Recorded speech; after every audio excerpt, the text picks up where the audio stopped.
What's going on, guys? It's Jimmy here. Welcome to our daily show where we discuss everything going on here in our country that you need to know about here on a daily basis, including money, investing, the stock market, the fourth stimulus package update, and stimulus check update. And boy, there is a lot going on here as the Supreme Court has now struck down two major rulings here within the last few days. And the United States and really the world is just reeling from the Supreme Court. Uh, and there's potentially more to come. There's potentially more to come. Wow. And let me show you here. Unbelievable how much the world is just shocked right now. People on both sides of the equation. Check this out. Uh, Yeah, so get this. Republican Justice Clarence Thomas from the Supreme Court says that the Supreme Court should, quote, reconsider contraception, aka birth control, same sex marriage rulings, and even same sex relationships. It really feels like we're taking a large step back in time. He's saying that we should reconsider and maybe even ban birth control. Birth control. Democrats warned that the court would seek to undo other constitutional rights if Roe versus Wade was overturned, as it was on Friday. Check this out. Republican Justice Clarence Thomas argued in a concurring opinion released on Friday that the Supreme Court, quote, should reconsider its past rulings codifying rights to contraception access, which is birth control, same sex relationships, and same sex marriage. I'm just completely flabbergasted here. The sweeping suggestion from the current court's longest serving justice, came in the concurring opinion he authored in the response to the court's ruling revoking the current right to abortion, also released on Friday, that stood for about 50 years. His opinion, Thomas, an appointee of President George H.W. Bush, wrote that the justices, quote, should reconsider all of the court's substantive due process precedences, including Griswold, Lawrence, and Obergefell, referring to the three cases having to do with Americans' fundamental privacy, due process, and equal protection rights.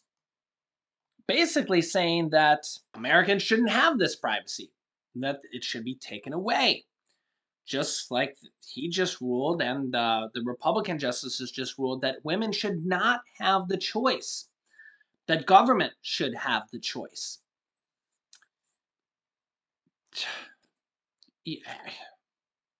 And I get it. I get that some people are on one side or the other. But imagine if the government took this upon themselves, like they do in other countries like China or Russia. Imagine if the government took the choice and said, you don't have a choice with the vaccine, you're forced to take it. Imagine if that happened. Or imagine if you were forced to take other things. Imagine if you were forced to take other medical things. I mean, in this case, they're saying, okay, you're now going to be forced to have a baby in some cases. You know, states are going to, in fact, I'll get to this here in a second. Multiple states have already banned it. Okay. Now they're considering banning birth control. My wife's on birth control. We've been married for 11 years. We've been together for 18 years, and my wife is on birth control. They want to potentially ban birth control? They don't even want to give my wife the option to be on birth control? Why not? I'm just so How many are we going back 100 years at this point?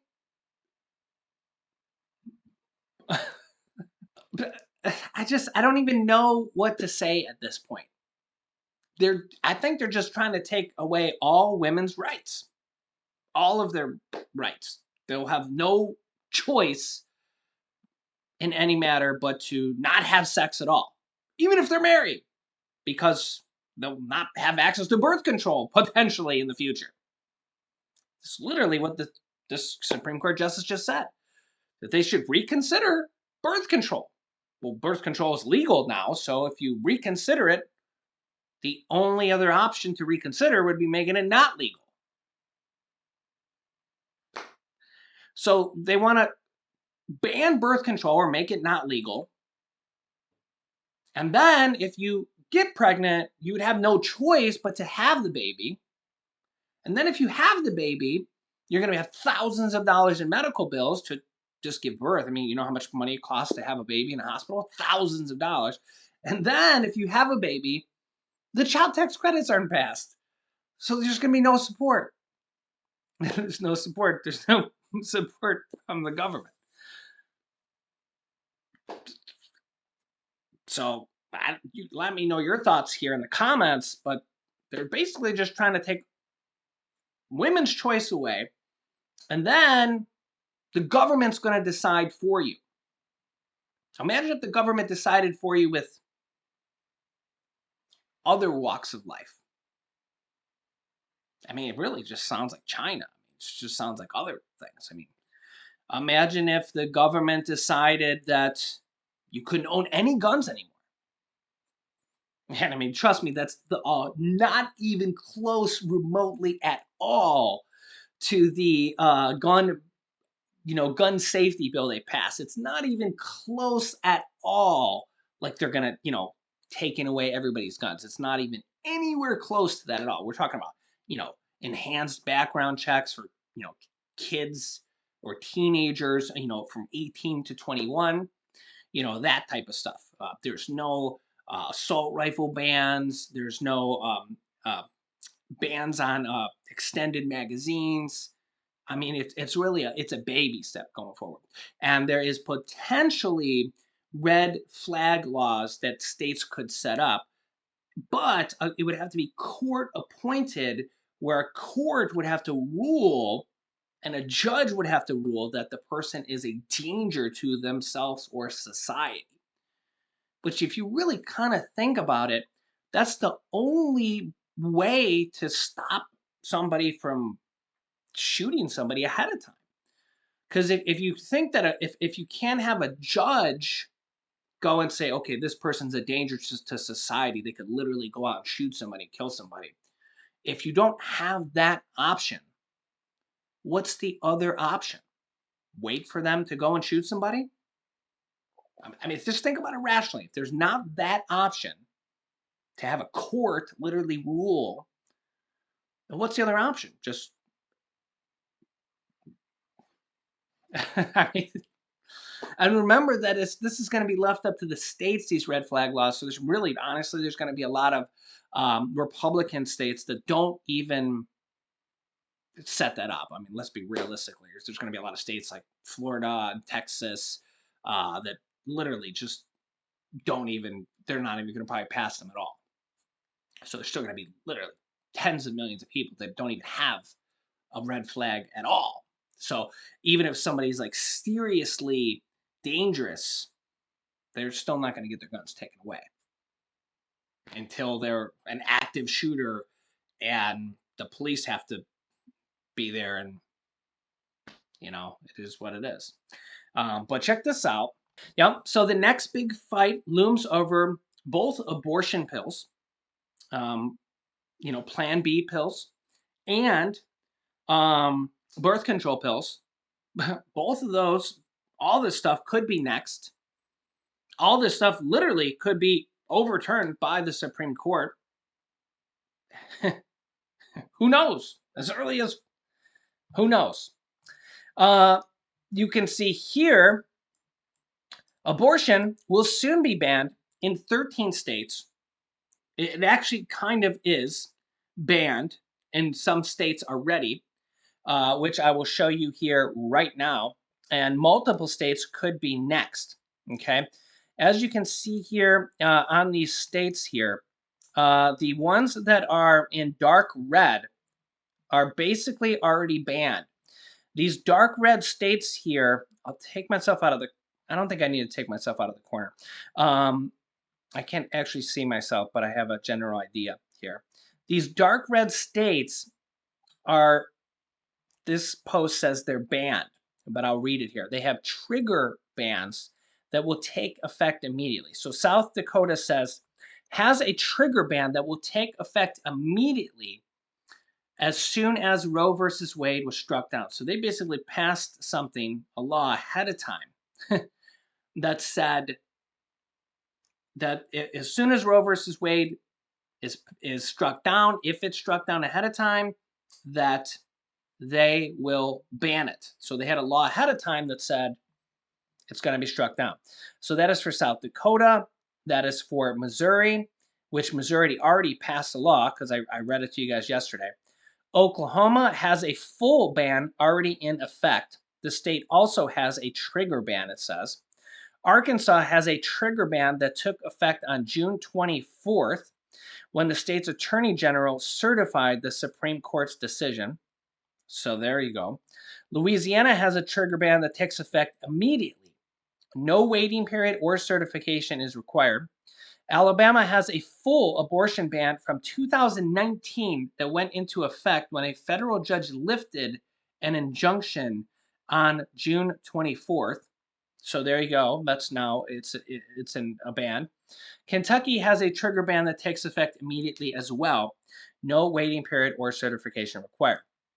Now, all these lighter red states, Idaho has a trigger ban that will take effect 30 days after Roe is overturned. Utah has a trigger ban that will take effect within days. Wyoming has a trigger effect will take within 30 days. North Dakota has a trigger ban that will take effect within 30 days. Texas has a trigger ban that will take effect within 30 days. Mississippi has a trigger ban that will take effect within days. The state's attorney general must first certify the court's decision. It says it for several of these. Tennessee has a trigger ban that will take effect within 30 days after Roe. All of those other light red states are all going to go have the abortion ban and take away women's choice within 30 days or less. The these orangish yellow ones are all, they say, likely to ban. So like I know Ohio here has a Republican governor, and like Ohio here says has a 6-week ban blocked by the courts that is likely to be enforced. The state's attorney general filed a motion to dissolve the injunction on June 24th. That's the day that the courts just struck it down, or the Supreme Court. Indiana has a Republican governor who has called a special session already of the state legislature to pass new anti-abortion laws in short order. Iowa has a 6-week ban from 2018 that was ruled unconstitutional but could be brought back. The state has a Republican governor and a Republican-led legislature. West Virginia has a pre-Roe abortion ban that could be brought back, and a constitutional amendment specifying that West Virginians do not have a right to abortion. The Republican governor said he will not hesitate to call a special session if clarification in our laws need to be made. South Carolina has a 6-week ban blocked by courts that is likely to be enforced. The Republican governor said he would file motions by the end of the day seeking to reinstate the ban. And Georgia has a 6-week ban from 2019 that is pending in the courts and will likely take effect. The state attorney general requested on June 24th that the court allow the law to go into effect. So there you go. All the gray states are uncertain. So like, for example, Montana has abortion protections in the state constitution, but has a Republican governor and a Republican-controlled legislature and may choose to pursue an abortion ban. Arizona has a pre-Roe abortion ban that is unlikely to be enforced, but has a Republican governor and has said the state's 15-week ban passed earlier this year supersedes the previous ban. Nebraska has a Republican governor who has expressed interest in convening a special session to pass new anti abortion laws, but a recent vote to trigger a ban narrowly failed. Kansas will hold a statewide referendum in August on a constitutional amendment that would eliminate abortion protections recognized in the state Supreme Court ruling. Wisconsin has a pre-Roe abortion ban that the Democratic governor and Democratic attorney general say they will not enforce. Doctors halted all abortion procedures on Friday. Wow. Okay, well that's a I guess the doc. Did all doctors do that? They just took it upon themselves. That's an interesting footnote there. Michigan has a pre-Roe abortion ban that has been temporarily blocked by the court. The Democratic governor and Democratic attorney general, who said they would not enforce the ban, are both up for re-election this year. Pennsylvania has a Republican led legislature that may try to pass new anti abortion laws.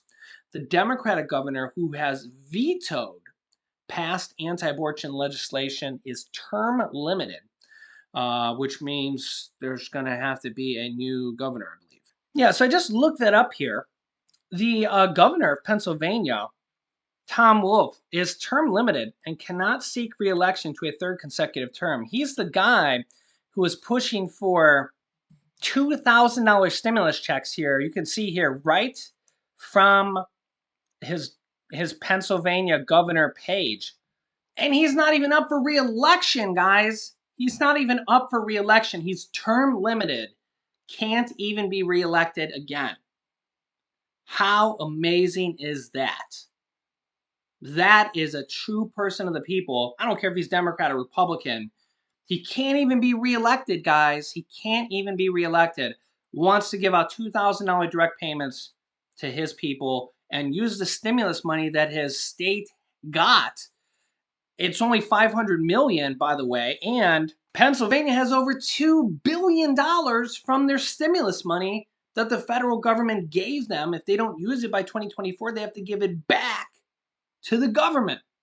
So it only uses like 1/4 of the stimulus money that the government gave their state. What better way to use it than for low and middle income people that are struggling with inflation? Why every state doesn't do that? I mean, a lot of states are doing stimulus checks, tax rebate checks, all this stuff. And why every state doesn't do this is beyond me. Hopefully, as we get closer to elections, we'll see more of this, or just literally in general. This governor's not even up for re-election. Tell me that's not an awesome guy. He's literally just doing it for the people. He's not doing it for re-election. What else is he doing it for? He's literally just trying to help the people. Yeah, because I see these comments. Oh, the governor's just because there's a lot of states doing this now. There's a lot of states doing this, and everybody always says, well, not everybody, but a lot of people think, oh, are they just doing this for re-election? Et cetera, blah blah blah. Well, here's one case where that they're not. And well, I'm from Ohio, and coincidentally, I'm wearing a red shirt. Just no correlation here. Our governor's Republican. Why he doesn't speak up and want to do the same thing as our neighbors, the Pennsylvania governor. I mean, you tell me. Tweet him, call him, email him. Hopefully he does. Hopefully he steps up and says, "Hey, let's do the same thing that our Pittsburgh Steeler friends next door, our Pittsburgh Pirate friends next door want to do, and let's use some of our stimulus money to help out our people here." And I get some comments saying, "Jimmy, why aren't you talking about Ohio?" I wish that Governor Mike DeWine had something to say, but apparently he doesn't yet. Maybe he's waiting for closer to the election. I have a feeling that as we get closer, a lot of states are going to be speaking up more, maybe the federal government as well. And we're starting to get there. But yeah. Meanwhile, here is what President Biden has to say.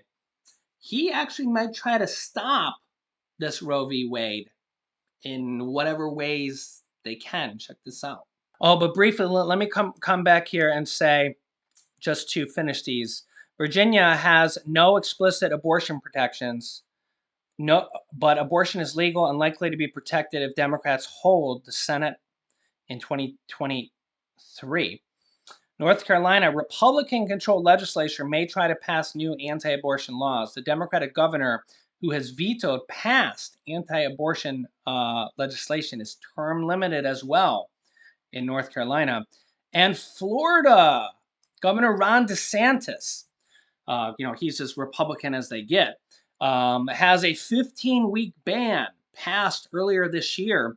But the Republican governor and Republican-led legislature could seek further restrictions in a special session. I'd almost guarantee it's going to happen in Florida, just if I had to take a guess, right? Yeah. And any states in pink says, these pink states says legal and likely to be protected. Well, here's what President Biden has to say. Check this out. I've studied this case carefully. I've overseen more Supreme Court confirmations than anyone today, where this case was always discussed. I believe Roe v. Wade was the correct decision as a matter of constitutional law and application of the fundamental right to privacy and liberty in matters of family and personal autonomy.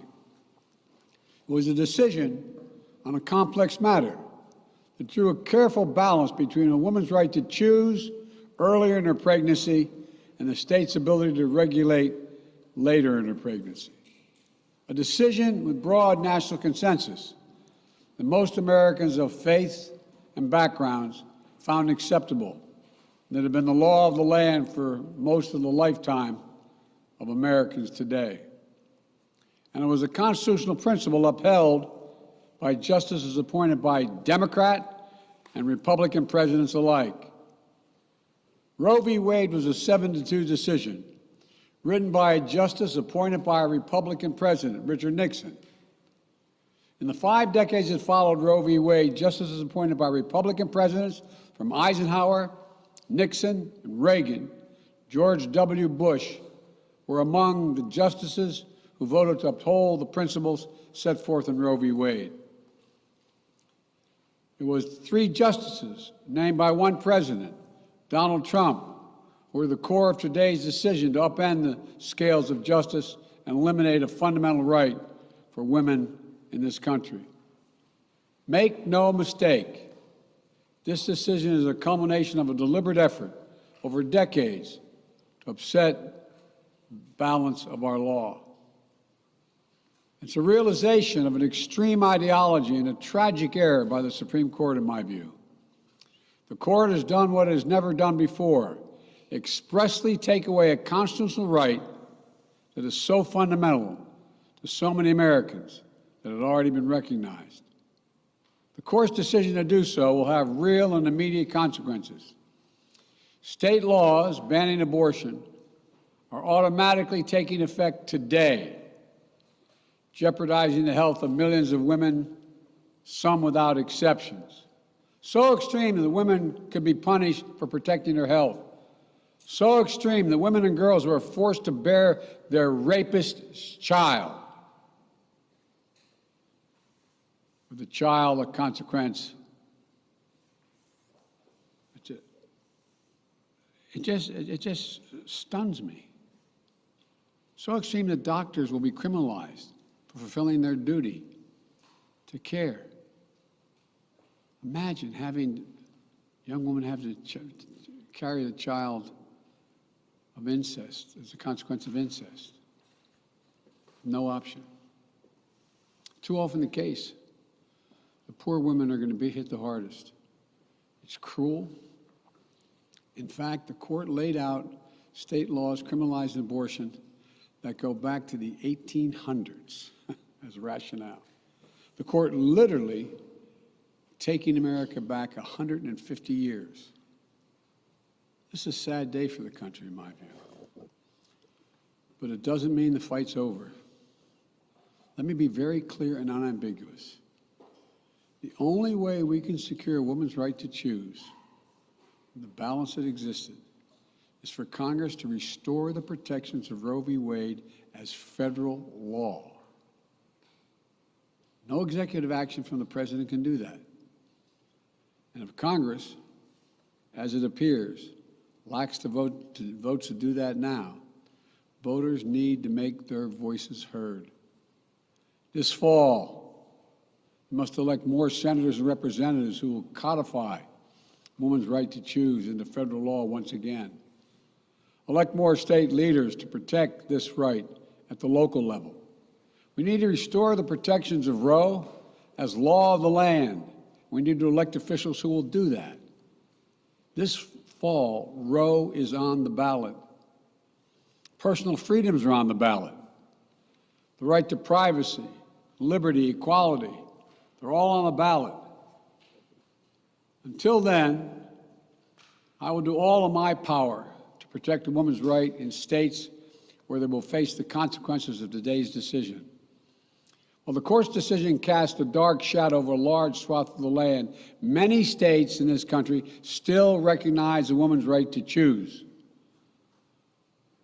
So, if a woman lives in a state that restricts abortion, the Supreme Court's decision does not prevent her from traveling from her home state to the state that allows it. It does not prevent a doctor in that state from treating her. As the Attorney General has made clear, women must remain free to travel safely to another state to seek care they need. My administration will defend that bedrock right. If any state or local official, high or low, tries to interfere with a woman's exercising her basic right to travel, I will do everything in my power to fight that deeply un-American attack. My administration will also protect a woman's access to medications that are approved by the Food and Drug Administration, the FDA, like contraception, which is essential for preventative health care,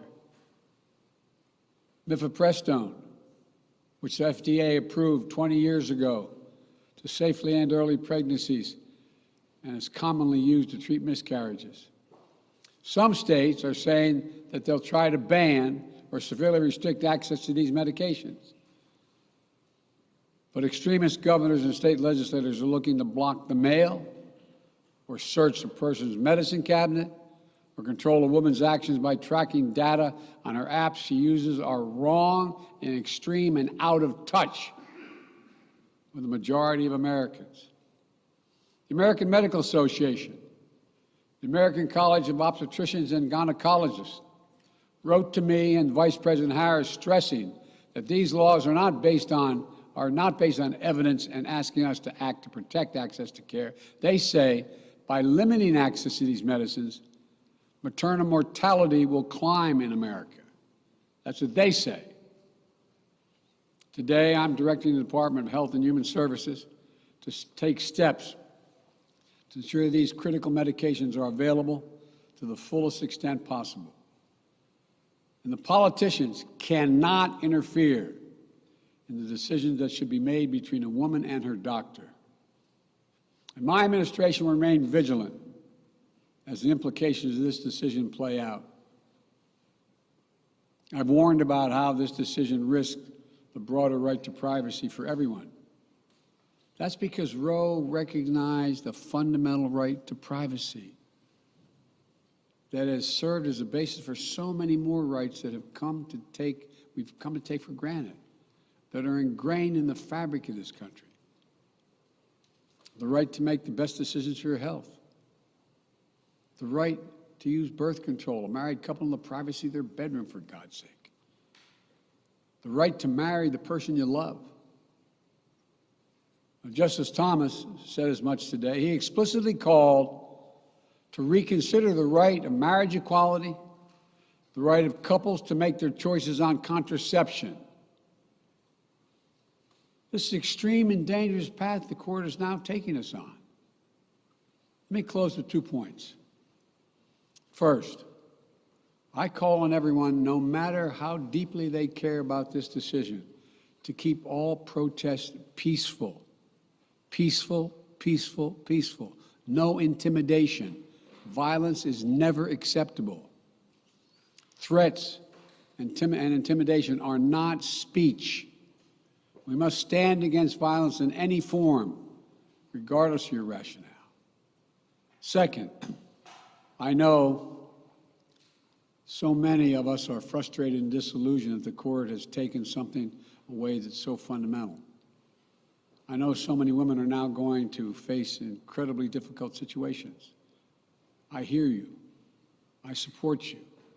I stand with you.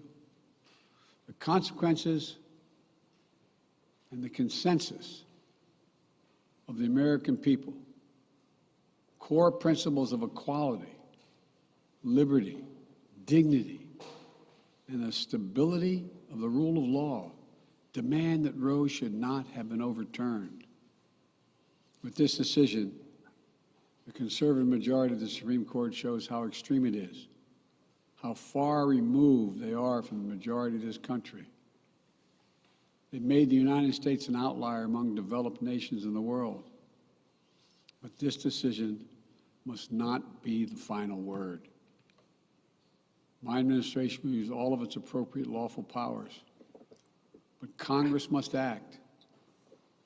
And with your vote, you can act.